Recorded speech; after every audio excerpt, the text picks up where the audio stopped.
Hey you guys! Today we're going to speak about a really important topic, which is the fear of being judged when speaking another language. This is a thing that's blocking a lot of people. And in my opinion, there's two types of judgment. The one that actually exists and the one that only exists in our head. And I honestly don't know which one is worse. So let's talk them through.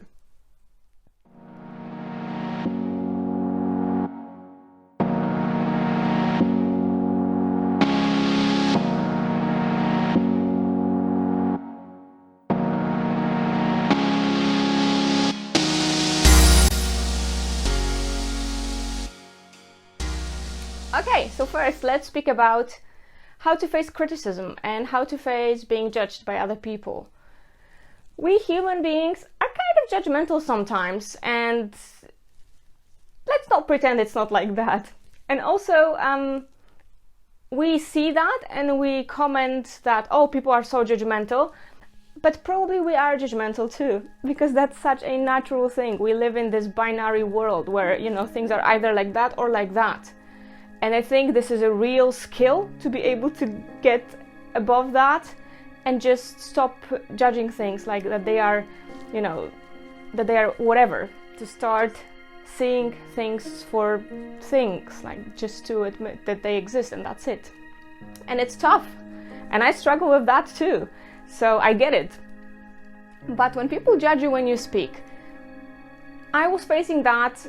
For years I was struggling with that, to be honest, because I was always, fearing that somebody might assess my skills, and that's not gonna be a good assessment.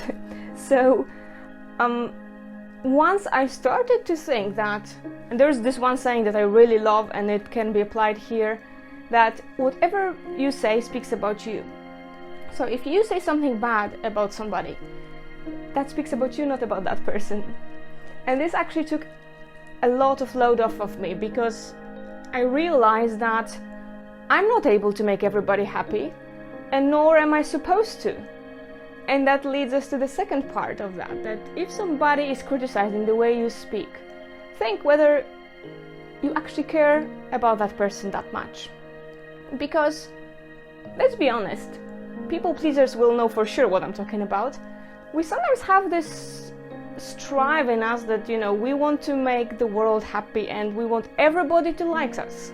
But why? I mean, I'm not supposed to be liked by everybody.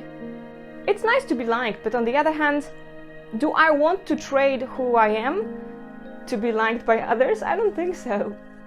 So the thing is that I'm not learning a language to impress anybody. I do that for me. And why I do that, I already said that in the previous video. I'm gonna link that down below. I do that because it literally makes my soul happy. So, do I need to impress? Do I speak to impress? Not really. But somehow, sometimes, I get this feeling like I don't want to be a fool, Nobody does want to be a fool. But on the other hand, when you're learning a new language, especially when you're at the very first stages of it, it's not possible not to make a fool out of yourself. So accept that right away. Just take it like, fine, I'll be a fool every now and then. It's fun! Because this way you will be able to actually start engaging. And if people judge you, it really speaks about them, not about you. Another aspect of being judged is that it simply hurts us, right? Because we have a certain vision of ourselves and we would like to be perceived like that by the world too. And if we're not, then it's kind of hurtful, right? And we don't like that because it does not match our, imaginary vision of ourselves in our head. But the thing is that sometimes it's really nice to put the ego aside and think like, can I take anything from this criticism? Is there anything that I could use for my benefit? Because if somebody tells you that, well, you said this or that wrong not in a very nice way, then yeah, it's not pleasant. But on the other hand, they are actually doing you a favor. Maybe you didn't care for the way they did it, right? But they actually did you a favor, because this way you can develop. So listen to understand, not to respond to people, because you can take a lot from feedback. And I think this is basically the first rule of feedback. Am I saying that in order to help the person develop, or am I saying that to give vent to something I'm going through? Because if it's the second one, then maybe it's just best to put it aside for a moment and not get engaged. So when you try to, we call that nicely give feedback, but sometimes it's just trashing somebody. If you feel like doing it, think about it. Like, would I like it to be done to me? If not, then just don't do it. I think that once we stop judging others a lot, we get less judgments. And we're also much wiser about accepting different criticism and feedbacks, because we just have more perspective on that. But as I said in the beginning, there's also this other kind of judgment, and that's the judgment from within. Oh boy, we are the best critics when it comes to ourselves. Whenever we do something, there's just this flood of comments on how it could have been done better or more correct or whatever. I mean, this is just amazing. Our thoughts never stop. But I'll tell you what, if you stop giving yourself about things you do, people will stop doing it too. Because people who actually judge you, out of spite, they do that because they see it's getting to you. If they cannot see that, there's no point investing all this energy. But for that to happen, you gotta be your friend. You gotta be your language buddy. You've got to encourage yourself. Stop giving yourself a hard time over and over and over and over again. It's just so tiring. Stop fighting. Stop struggling. Just accept what is and go with the flow. When you do that, you'll see that languages are actually awesome, and they give so much joy, and they give so much pleasure, and they get you see the world in a different way thanks to getting to know another country, another language, another culture. But in order to do that, you need to stop overthinking and start experiencing. And that's the thing. I think that the critic that we have inside is the worst. It's time to send them away forever. Because if you want to really, really enjoy learning, then you gotta give yourself a chance.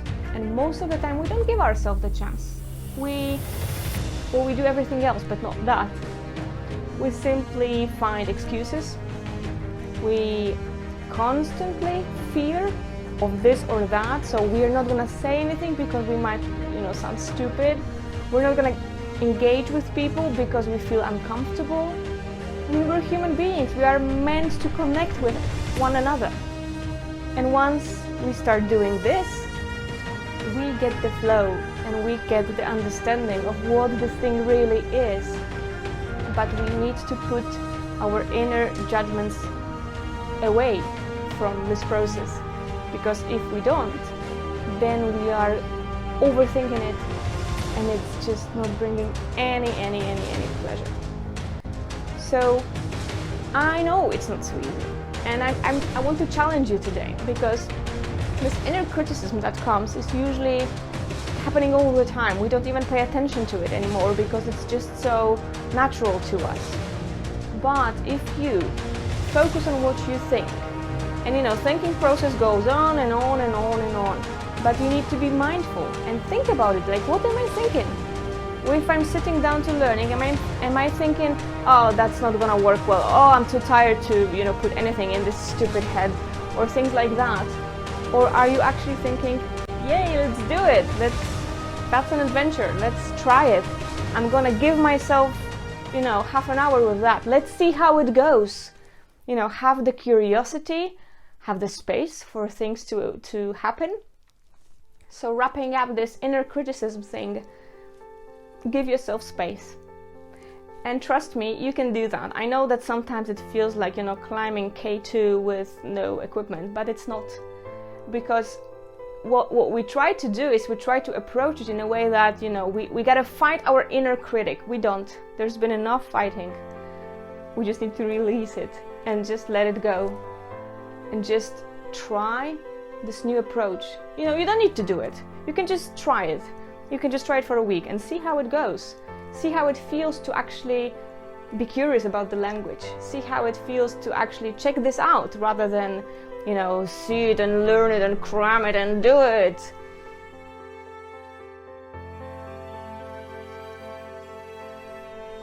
Set your mind on experiencing. Stop having expectations. Stop having opinions about what you do, how you do it, if you do it well enough. Just check it out. Just give yourself space to try and see how it feels. I can bet your ass that it's gonna feel amazing. Because the reason, you know, why I say all this is because I've experienced that multiple times, which doesn't mean that I always do it this way, oh no. But when I do, I just feel such a relief. And then, it's then exactly when I start feeling this language flow, which I wish for you too. If you like this video, please hit that subscribe button as well as the little bell that's going to let you know about the new video releases. And visit howtolearnalanguage.com for more content like that. I'll see you in the next video.